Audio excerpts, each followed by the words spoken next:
नमस्कार दोस्तों, आज हम लालची राजा और गोल्डन टच की कहानी लेकर आए हैं। कई वर्ष पुरानी बात है।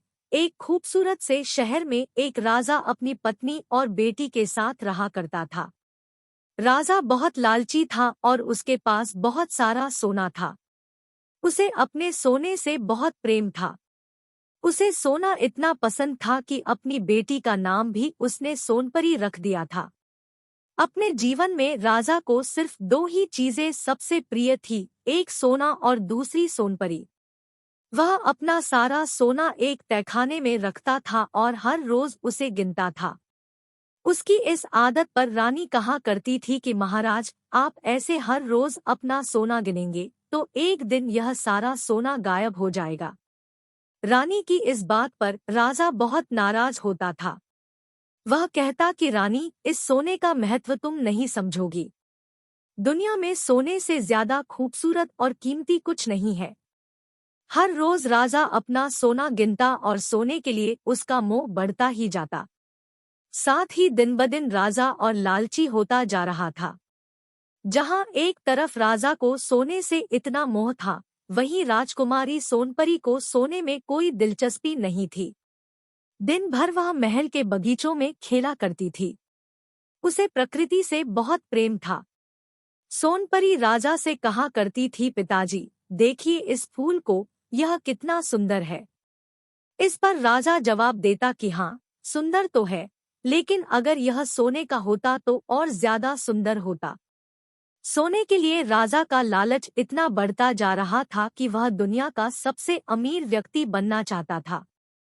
धीरे धीरे उसकी यह चाहत कब पागलपन में बदल गई, किसी को पता ही नहीं चला। एक दिन राजा ने सबसे अमीर आदमी बनने के लिए भगवान से प्रार्थना करने के बारे में सोचा। उसने खाना पीना छोड़कर भगवान का ध्यान करना शुरू कर दिया। कई दिन बीत गए, लेकिन राजा ने अपना ध्यान भंग नहीं होने दिया। उसकी इस प्रार्थना से भगवान प्रसन्न हुए और उसे दर्शन देने पहुंचे। भगवान ने कहा कि बताओ, तुम्हें क्या वरदान चाहिए। राजा ने कहा, भगवान, मुझे ऐसी शक्ति दो कि जिस भी चीज को मैं स्पर्श करूं, वह सोने की बन जाए। भगवान ने उसे वरदान दे दिया और कहा कि एक बात हमेशा याद रखना कि सोने से तुम हर खुशी नहीं खरीद सकते। ऐसा कहकर भगवान गायब हो गए और राजा खुशी के मारे झूम उठा। वह महल की हर छोटी बड़ी चीज को छूने लगा। कुर्सी, मेज, गमले, पलंग, हर वस्तु सोने में बदलती जा रही थी। राजा बागीचे में पहुंचा और पेड़ पौधे व फूल को छूकर सोने का बना दिया। इतनी भागदौड़ करने की वजह से राजा थक गया था और उसे भूख लगने लगी। वह खाना खाने के लिए महल में गया और अपने सोने की कुर्सी व मेज पर बैठ गया। मेज पर कई प्रकार के पकवान, मिठाइयाँ और फल रखे हुए थे, जिन्हें देखकर राजा के मुंह में पानी आ रहा था। जैसे ही राजा ने पकवान खाया तो उसका सामने का एक दांत टूटकर गिर गया और यह देखकर वह चौंक गया।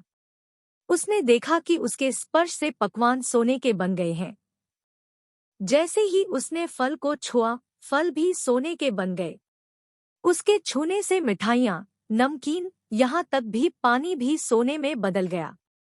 यह सब देखकर राजा निराश हो गया और कहने लगा, हे भगवान, अब मैं क्या खाऊं। अपने पिता की आवाज सुनकर सोनपरी दौड़ती हुई आई। उसने देखा कि उसके पिता बहुत परेशान हैं। पिता की यह परेशानी उससे देखी न गई और उन्हें सांत्वना देने के लिए उसने राजा को गले से लगाना चाहा। इससे पहले कि राजा कुछ कह पाता, राजकुमारी सोनपरी ने राजा को छू लिया और उसे छूते ही वह सोने की बुत बन गई।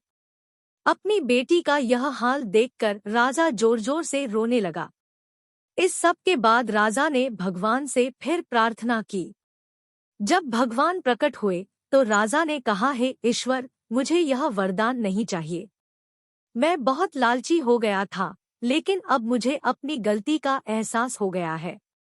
कृपया करके मेरी सहायता करें। राजा की बातें सुनकर भगवान ने वरदान वापस ले लिया और सब कुछ पहले की तरह हो गया। राजकुमारी सोनपरी फिर से बगीचे में खेलने लगी और उसके साथ राजा भी प्रकृति का आनंद उठाने लगे। इसके बाद राजा ने अपने तहखाने पर ताला लगा दिया और हर रोज सोना गिनना भी बंद कर दिया। इस कहानी से यह सीख मिलती है कि कभी हमें लालच नहीं करना चाहिए, क्योंकि लालच बुरी बला है और उसका फल हमेशा बुरा ही होता है।